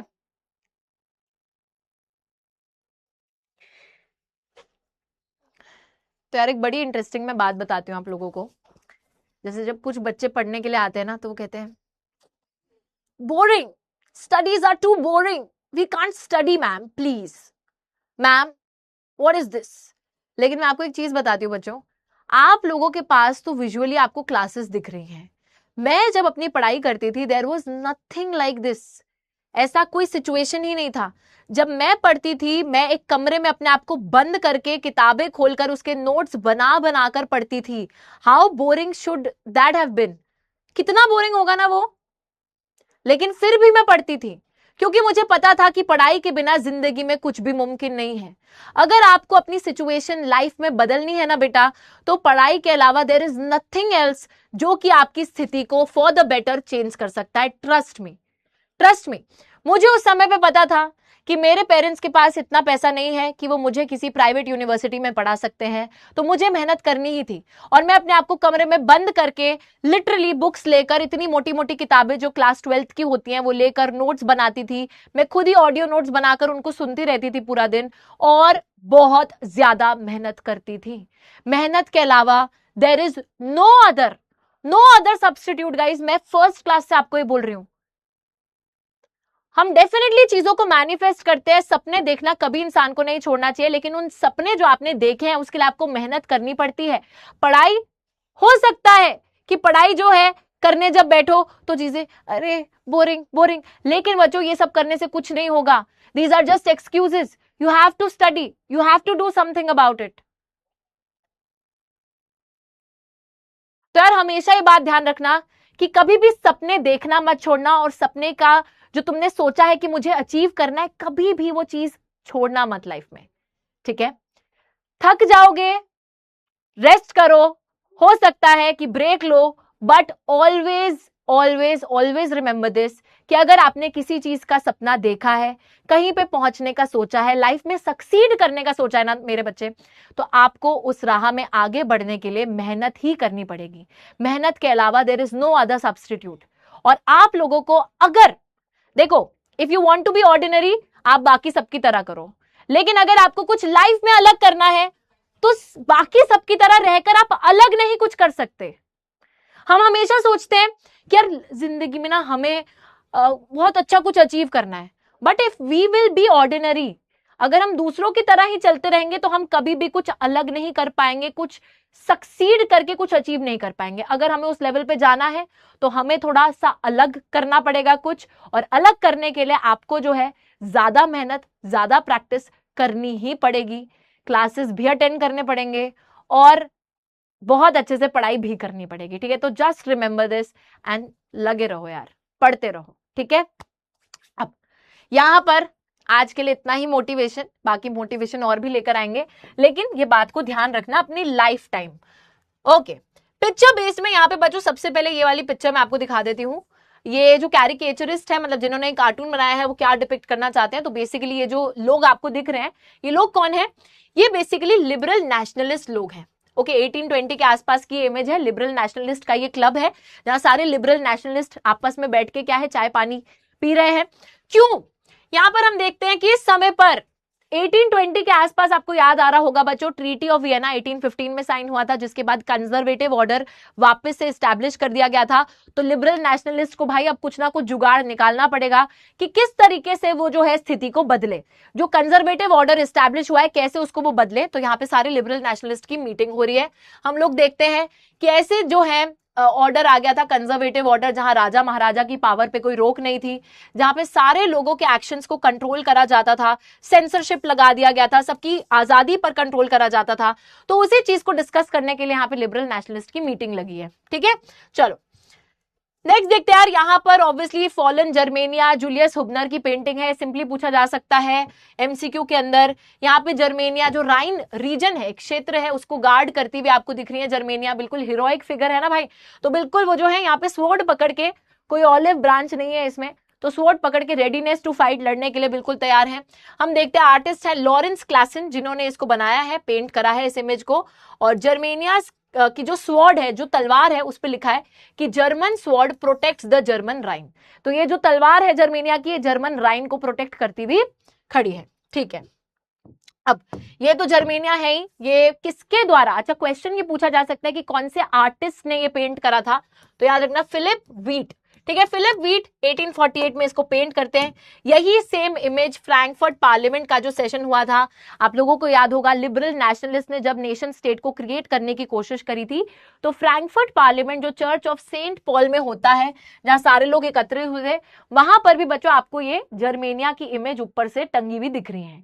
ठीक है, यहाँ पर ये जो पेंटेड इमेज है जर्मेनिया के ऊपर आपको दिख रही है। और आगे आते हैं, क्या कोई और इमेज है? ये मैंने आपको दिखा दी थी। ओके, एक ये वाली इमेज बहुत बारी पूछ ली जाती है एग्जाम के अंदर। ये कौन है? ये बच्चों पता है कौन है? ये पोस्टमैन, डाकिया डाक लाया। ये कौन है? पोस्टमैन। इनको जानते हो आप, इन अंकल को? आप इन अंकल को जानते हो? Yes, you know this uncle. Who is this uncle? This is Napoleon. हम देख रहे हैं कि यहाँ पे एक तरीके से नेपोलियन जो है वो एक पोस्टमैन की तरह दिखाए गए हैं। वो वापस फ्रांस आ रहे हैं जब वो लीप्जिग की बैटल हार जाते हैं। तो एक लड़ाई हारने के बाद वो फ्रांस लौट रहे हैं और पोस्टमैन है, और इनके देखो बैग से बहुत सारे लेटर्स गिर रहे हैं। हर लेटर जो कि इनके बैग से गिरता जा रहा है, उसमें नाम लिखे हैं of the territories that he lost. तो जितनी जगहें उन्होंने खो दी थी, एक एक जो जगह उन्होंने खो दी थी, वो सारे लेटर्स उनके बैग से गिरते चले जा रहे, गिरते चले जा रहे। ठीक है, चलो आगे देखो यार। यहां पर एक और इमेज है, ये है planting of the tree of liberty in Zweibrücken Germany. तो जर्मनी के अंदर यहाँ पे फ्रेंच आर्मी के लोग आपको दिख रहे हैं, वो लोग आए हुए हैं। कार्ल कैस्पर फ्रिट्ज जो जर्मन पेंटर है, उन्होंने बनाया है। ज़ुइब्रुकेन एक टाउन है जहां पे फ्रेंच आर्मी आ चुकी है। फ्रेंच सोल्जर्स अपने ब्लू व्हाइट रेड यूनिफॉर्म से आप उनको जो है पहचान सकते हो। और हम देख रहे हैं यहाँ पर बेसिकली हो क्या रहा है, ऑपरेसर्स की तरह उनको दिखाया गया है कि फ्रेंच जो सोल्जर्स हैं वो यहाँ पर लोगों के ऊपर एक तरीके से क्या कर रहे हैं, अत्याचार कर रहे हैं। पेजेंट की कार्ट को उन्होंने पकड़ लिया है लेफ्ट साइड में, कुछ यंग लड़कियों को वो हैरेस कर रहे हैं सेंटर में, और एक पेजेंट को जो है उन्होंने घुटनों पे बिठा दिया इधर। एंड यहाँ पर ट्री ऑफ लिबर्टी लिखा हुआ है प्लैक के ऊपर, यहाँ पे ट्री ऑफ लिबर्टी लिखा है, लेकिन बच्चों असलियत कुछ और है। तो सिंपल सी बात है, यहाँ पे ये दिखाया गया है कि फ्रेंच आर्मी, लोगों को ऐसा लगता था कि वो आजादी दिलवाने आ रहे हैं, बट हकीकत ये थी कि फ्रेंच आर्मी जो है वो लोगों पे अत्याचार कर रही थी instead of providing them liberty. तो एक सार्कास्टिक तरीके से इस इमेज को पेंट करा गया है। आगे देखते हैं। Okay, this is the last one. Giuseppe Mazzini यहां पर आपको दिख रहे हैं, founding of young Europe in Bern in 1833। ये इमेज है यंग यूरोप, जो सीक्रेट सोसाइटी उन्होंने बनाई थी बर्न में, उसी की ये जो है इमेज है बच्चों। ये प्रिंट है जियाकोमो मांतेगाजा का। ओके, तो ये जो है, ये सारे की सारी चीजें जो है बच्चों हमारी, ये सारी की सारी चीजें जो है हमारी, ये हमने देख ली हैं, पढ़ ली हैं, और यहाँ पर थैंक यू वाली बात भी आ गई है। ठीक है जी। यार मेरे को गाना, आपको पता ही है कितना अच्छा गाना गाती हूँ मैं। बच्चों पिक्चर्स जो है ना, देखो सिंपल सी बात है, पिक्चर्स ज्यादातर एमसीक्यू में पूछी जाती है और आपको ऑप्शंस में से सिलेक्ट करना होता है कि which is the correct option जो कि उस पिक्चर को डिपिक्ट करता है। आपके पास ये स्लाइड्स आ जाएंगी, तो आप इसमें इजीली देख सकते हो कि कौन सी पिक्चर क्या बताना चाह रही है। एक लाइन में ही पूछा जाता है यार, तो इट इज वेरी सिंपल। बाकी मैंने आपको एक्सप्लेनेशन दे दिया है, ये देख लेना आप पिक्चर्स।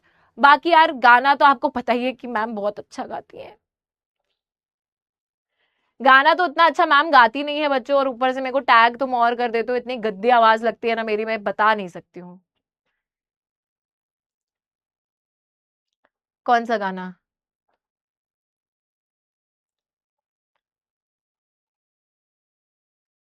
देख देख शीशा शर्मांदी फिरुसू, देख देख शीशा शर्मांदी फिरुसू, आँखियां में आँख। ठीक है, मेरे को इतना ही आता है, बाकी चलते हैं यार।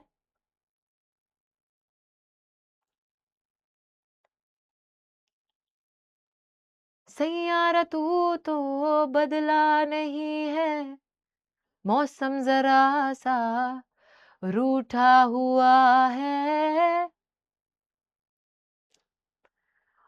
तो यार अब फाइनली बच्चों ये चैप्टर कंप्लीट हो चुका है। आई नो कि आज की जो क्लास है आप लोगों को लग रहा होगा कि हमने क्या पढ़ा। तो यार ये बेसिकली ना इस चैप्टर के अंदर जो लास्ट के टॉपिक्स हैं उनका ना एक दूसरे के साथ में कोई डायरेक्ट रिलेशन नहीं है, पर वो टॉपिक्स हैं तो हमने पढ़ लिए हैं।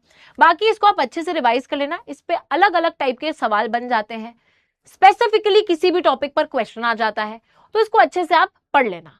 ठीक है, चलो अभी thank you so much guys, you know that I love you love you love you all. And इतना बढ़िया तरीके से पूरी क्लास में आप लोग, ऑल्दो आई नो कि टॉपिक आज जो हमने पढ़ा है वो थोड़ा सा लेंदी था, थोड़ा सा ज्यादा समय हमें लग गया, लेकिन प्लीज यार अपना ख्याल रखना। मैं कोशिश यही करती हूँ कि आप लोगों को हर टॉपिक बच्चों में डिटेल में पढ़ा सकूं, जितने भी बच्चे उनको सब चीज एक बारी नहीं, दो बारी नहीं, तीन बारी में बता सकूं। तो यार याद रखना इस चीज को, अच्छे से पढ़ लेना, समरी लेक्चर आप तक पहुंच जाएगा बच्चों। प्लस नेक्स्ट क्लास में हम लोग मिलेंगे विद अ न्यू चैप्टर, तो तब तक आप गेस कर सकते हो कि हमारा नया चैप्टर कौन सा होने वाला है। And I will see you guys, thank you so much guys, love you all, thank you thank you thank you all my ज्वालामुखीज। प्लीज टेक केयर, अपना ख्याल रखो, अपने घर वालों का ख्याल रखो, ठीक है, and bye bye bye guys.